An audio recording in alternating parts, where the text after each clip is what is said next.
Mr. Juan, matagal ka na rin dito. May minamahal ka na siguro dito, Hano. Oo, si vending machine. Binibigyan niya ako ng soft drinks pag hinulugan ko siya ng pera. Ang bait niya lagi. Promise.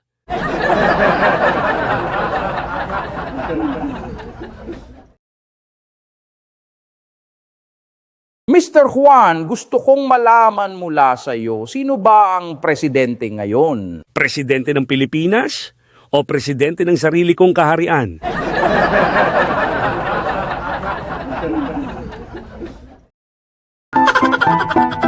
Hello, ano po name ng bata? Ferrari po, father. Oh, kambal pala sila. So naman, ano po name niya? Ito po si Volvo. Okay po na we may proceed with the christening. May I ask po, regular po or unleaded?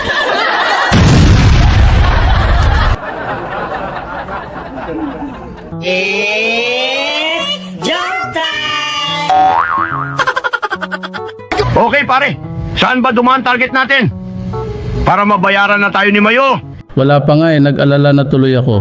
Ha, bakit naman? Sana, wala mangyari sa kanya na masama.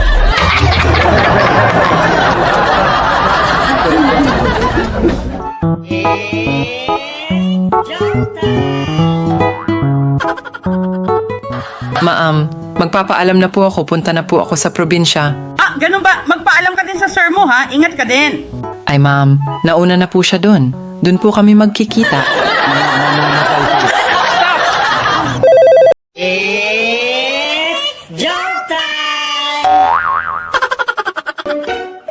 Pare, alam mo ba, may robot daw na galing sa Japan na magaling manghuli ng mga magnanakaw. Aba, talaga pare? Oo pare, yung robot dinila sa China.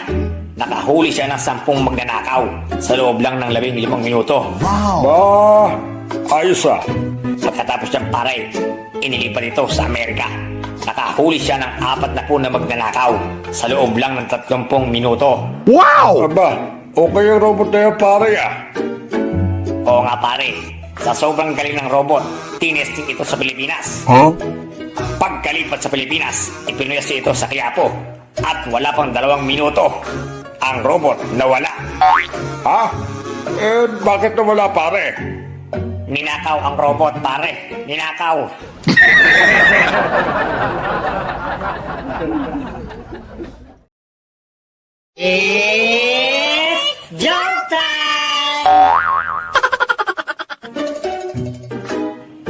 Tatay, nakapagsaing na po ako. Ano po ba ang lulutuin nating ulam? Andyan anak, meron pang isang sardinas dyan. Lutuin mo na. Tatay, kakaliskisan ko po ba? Oo anak, tanggalan mo na rin ang hasang ha, para masulit ang katangahan mo. Buset!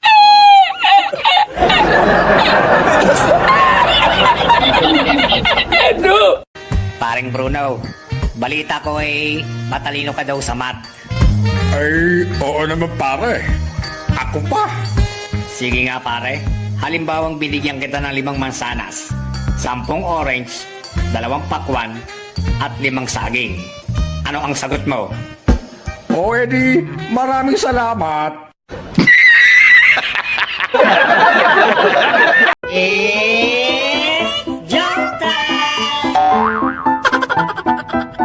Rap, what is the chemical formula for water? HIJKLMNO.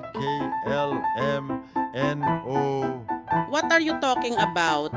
Ma'am, ang sabi ninyo kahapon, ang chemical formula ng water ay H2O.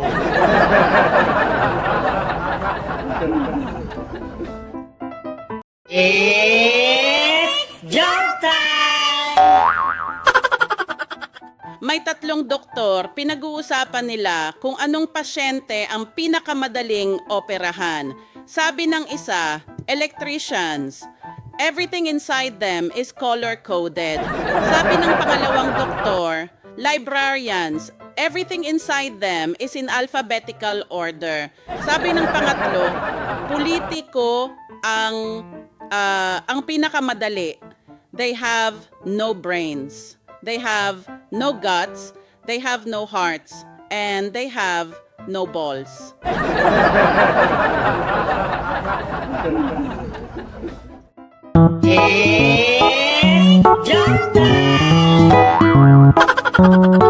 Kung may boyfriend ka o girlfriend na gusto mong i-break after graduation, ito sabihin mo, password ka ba? Kasi hindi kita kayang kalimutan pero kaya kitang palitan. O ito kaya, summer ka ba? No? Kasi wala kang class. Try mo rin ito, bachelor's degree ka ba? Kasi tapos na ako sa'yo.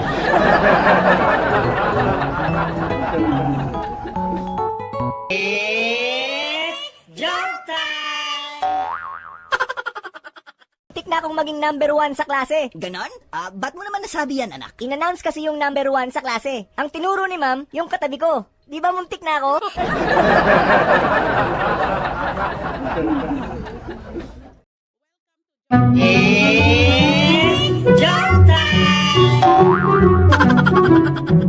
Pare, kamusta? Eto paray, nagagalit sa akin ang misis ko kapag inuwi ko sa bahay yung mga hindi ko natapos na trabaho. Bakit naman pare? Ano ba trabaho mo?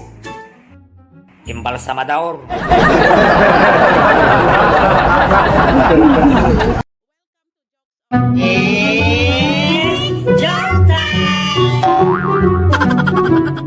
Ano ang pambansang ibon?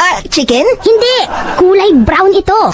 Fried chicken? Hindi! Mas maliit ito sa chicken. Chicken cubes, ma'am? Get out! Alam mo, tuwing makikita kita, gusto kitang imbitahan sa place ko. Bakit naman? Single ka ba? Hindi! Dentista ako!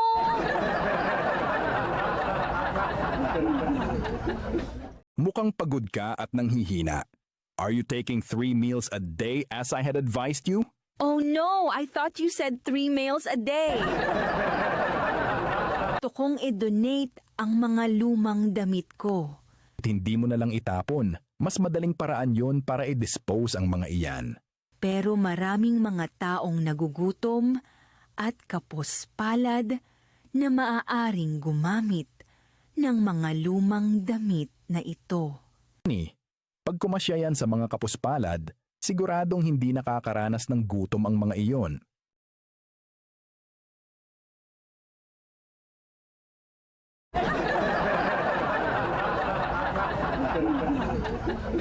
Unang namatay ang asawang lalaki.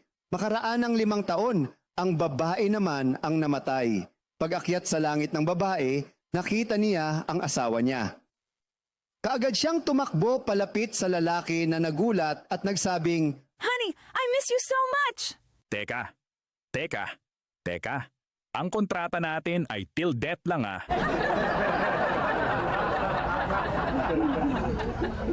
O Andoy, 40 taon yung sentensya mo, mahal ko.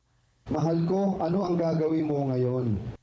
Andoy, nakausap ko ang huwes na may hawak sa kaso mo. Ano ang sabi niya, mahal ko? Ano? Sabi niya, babawasan niya ng 1 taon ang sentensya mo sa tuwing mabimbang niya ako. Napakasira ulo ng mokong na yun, ha? At ano naman ang sabi mo, mahal? O Andoy, huwag ka na magalit. Kunin mo na mga gamit mo at uuwi na tayo. Ikukwento ko sa iyo habang nasa biyahe tayo. Please, doctor, help me. I have been stung by a bee. Don't worry, I'll put some cream on it. You'll never find the bee. It must be miles by now. No. Please understand. I'll put some cream to the place you were stung. Oh, it happened in the garden when I was sitting under the tree. You silly woman. I mean, which part of the body did the bee sting? It stung me on my finger. Which one? How am I supposed to know? All the bees looks the same to me. Hon, pakifix naman ilaw sa labas. Hello? Electrician ba ako? E di pakigawa na lang hagdan natin. Hello? Karpintero ba ako? Pag uwi ni Bossing sa hapon, galing ng opisina. Oh, Bakit gawa na lahat ng mga sira sa bahay? Sino ang gumawa? Kasi, kanina, napadaan si pare. Nasabi ko sa kanya ang mga sira sa bahay. Sabi niya, kung gusto ko gagawin niya ito, kung ipagbi-bake ko raw siya ng cake. Or pagbigyan ko siya ng isang quickie. E di pinag-bake mo siya ng cake. Hello, baker ba ako?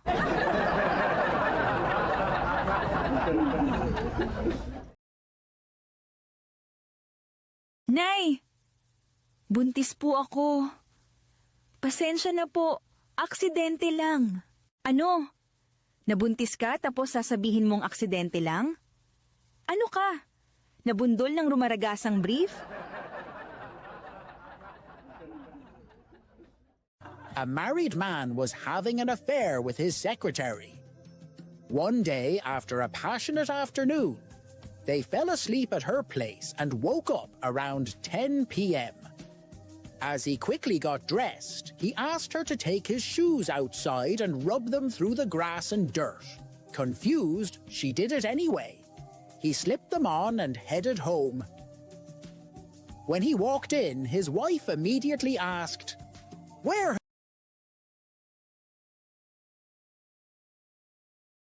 you been?" The man replied, "I can't lie to you, darling. I've been having an affair with my secretary. I fell asleep in her bed and just woke up." The wife looked at his shoes, then shouted, "You liar! You've been playing golf." Hello? Good evening.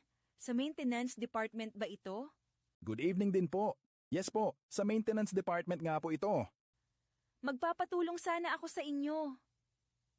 Help me please. Magpapakamatay po ang mister ko. Gustong tumalon sa bintana. Naku misis, bakit dito po kayo tumawag? May number po tayo na dapat tawagan sa ganyang emergency. Kayo po talaga ang nasa isip ko para makatulong eh. Bakit po? Hindi kasi mabuksan ng mister ko ang bintana.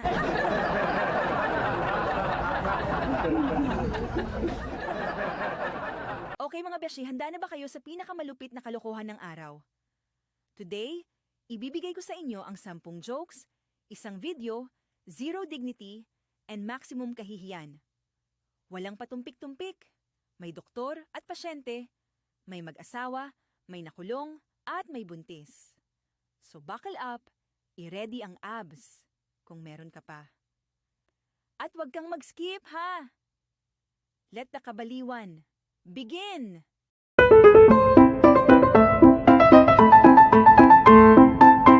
Toto, tignan mo si Bruno, oh. Ang gwapo niya, no? At ang laki ng katawan niya. Yummy, di ba? Ay nako, Bebang. Huwag nga yang si Bruno. Iba na lang. Bakit naman, Toto? Alam mo kasi yang si Bruno, chick boy yan. Paanong chick boy? Mahilig sa chicks at mahilig din sa boy. It's joke time! Pare Koy, Yes, pare Koy. kumusta ka na? Mabuti naman ako, pare Koy. At kumusta naman si Mrs.? Okay din naman si Mrs. Okay ba pagsasama ninyo? Okay naman pagsasama namin. Minsan may bangayan pero sa kabuuan okay naman kami. Kumusta naman ang buhay sa gabi? Ang pagtatalit nyo? Okay naman? Minsan sakto, minsan zero, hehehe. Ganun ba? Pumapayad ba siya mag-doggy kayo? Sabihin natin na may alam din siyang doggy trick, pare Koy. Paano yun, pare Koy?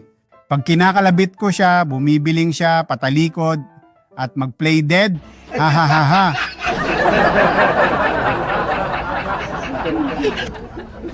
Magpapakamatay na ako, Doc. Tatalon ako sa ika-4 na palapag. Naku, di mangyayari ang gusto mo, Juan. Hanggang ikalawang palapag lang ang buildingan ito eh. Hindi problema yun, Doc. E di, tatalon ako ng 2 beses sa 2nd floor. Sino iniisip mo ngayon, Juan? Iniisip ko ang pamilya ko, Nars. Bakit? Nasaan ba ang pamilya mo? Nasa isip ko nga. It's joke time! Ano ang pambansang ibon? Chicken? Hindi. Kulay brown ito. Fried chicken? Hindi. Mas maliit ito sa chicken. Chicken cubes, ma'am. Get out!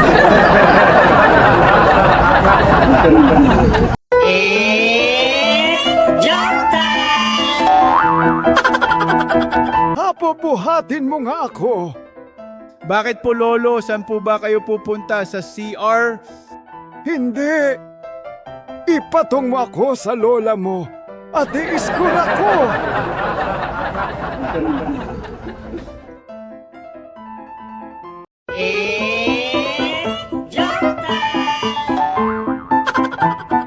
Ay, totoo po bang may multo? Anak, walang multo. Bakit mo naman natanong yan? Sabi kasi ni Yaya, may multo daw. Gagiks, wala tayong Yaya.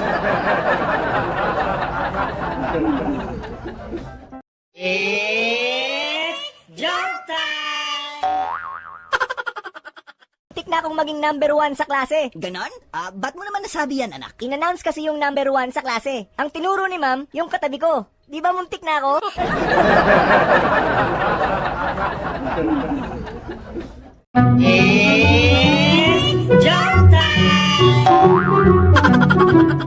Ano ang pambansang ibon?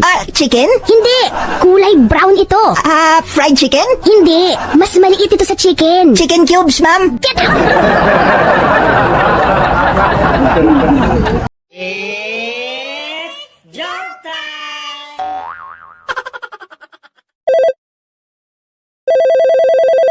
Inday, pakisagot nga yung telepono. Baka kabit yan ang sir mo. Ito talaga si ma'am, pinapaselos ako. Ambot.